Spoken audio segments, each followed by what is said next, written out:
Berang kata yang uronyo lebih gan babaro. Urunnya urung laba.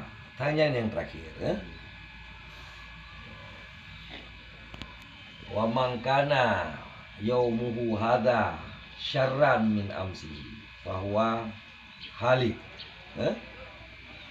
Berang kata yang uronyo lebih buruk ni babaro. Nyan urung celaka. Wa mangkana yaumuhu hadha ka amsihi. Mentang lagi baro ya. Ada peningkatan. Bahwa khasir. Dia itu orang yang merugi. Mana laba pangkai gepah kedai patu kedai tah agaknya. Ibu betul dah.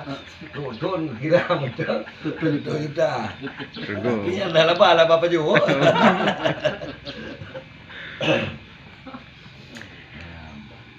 Maki banjara tingkatkan amal. Talihu 5 rakaat uronyo. Baru pun.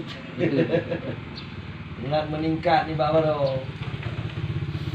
Kalau dium amaikan babu tahir. Meningkat nilai amal katanya. Bak batin katanya. Bati katanya. Mereka mau tengah mobil.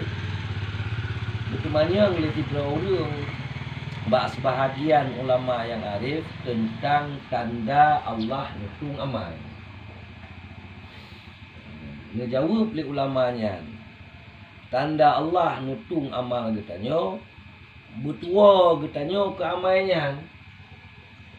Bekli takerling ke amalnya. Bambut butua tu.